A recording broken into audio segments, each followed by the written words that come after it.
So you got an offer, over list, no appraisals, no home inspections. You're golden, right? Not so fast. Stay tuned. Hi,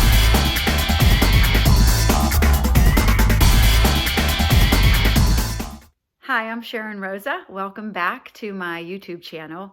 Today's video, I want to talk about some of the downfalls of this current market for a seller. So the great thing about the market right now for sellers is it feels like you can get whatever you want and you're going to make more than you ever thought you were going to make and not have to fix anything or worry about appraisals. But you have to step back and take a minute, because some of those things that are sounding too good to be true could cause problems down the road.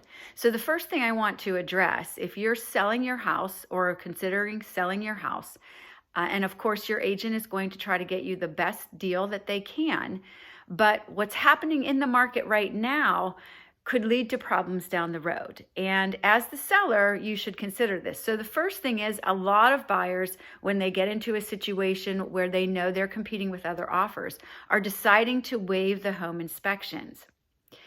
That's great for you, the seller, because you don't have to do anything, and you don't.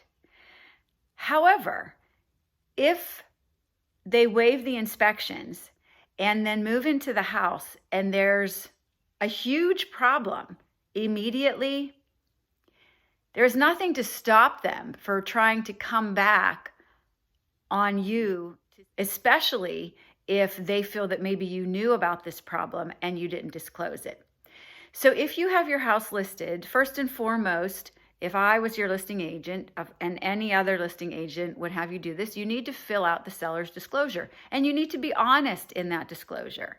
If you had something go wrong with the house, disclose it. If you fixed it, explain what that fix is. And any good real estate agent who's bringing buyers through, if they say, oh, well, they had a water problem. Well, yeah, they had a water problem, but they fixed it. And they show how they fixed it, and there are receipts here for that fix. Or, you know, it was 10 years ago and there are no problems and we didn't see anything. So those disclosures are there really to protect everyone. And, you know, it doesn't behoove you to not disclose something. So if the buyer has waived the home inspections, that's fine, just as long as you know that you have been honest in your disclosure. And if that's the case, if they would get an attorney, then you should be protected. The other thing that some sellers are doing are they are having home inspections done for themselves. And that way they know if there is something that maybe they were unaware of, that they couldn't see at the time or whatever, and that is giving them some protection as well. So if you want to do it on your own so that you know, that's not a horrible idea. So the second area that you need to be careful with is if you have a buyer that comes in and waives the appraisals. Generally, if they're waiving the appraisal, it's one of two things. They have the additional money that they know if it doesn't appraise, they can just make up those funds.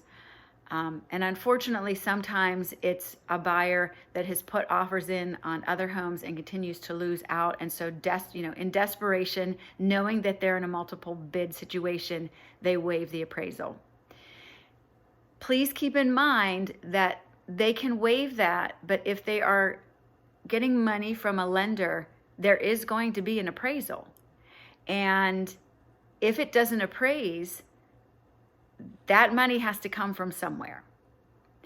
And so waiving the appraisal contingencies can really throw off the process and make a deal fall apart if it's not carefully executed. And by that, I mean the buyer's agent, even though the buyer's agent might want the buyer to buy, they have to be familiar with what the buyer can actually do, what they can afford, and shouldn't allow them to be reckless if they don't have the funds to do this. And as the listing agent, you should be asking the buyer's agent, look, this is a great offer, but where are we with, how solid is this buyer? And have you talked to them about if it doesn't appraise, especially if they're coming in a huge amount above what the asking price was, and you have a concern that it might not appraise. The last thing is that some home buyers are racing to close, and the deadlines that are being put in there are not realistic. The other side of that is, if you're the seller, you have to go somewhere. And you don't want to get caught in doing a super quick close, because you then are now entering the buyer's market. And we know that, there are bidding wars, and the inventory in some places is less. So you might need a little more time to find where you're going to go. So keep that in mind as well, and have that discussion, because some, home buyers come in and they're like, well, if I can close in 30 days, they're going to accept this because everyone wants a quick close. That's not necessarily the case. So discuss this with your listing agent so that you don't end up in a bind and have to move in with friends or family or rent a place until you can find somewhere. That's it for today. Thanks for joining me. I'm Sharon Rosa. You can always email me at sharonrosa@kw.com with any questions or concerns. You want to list your house or you're looking to buy, I'm happy to help. Make sure you subscribe at the bottom of the page, and I will see you here next week. Have a great week.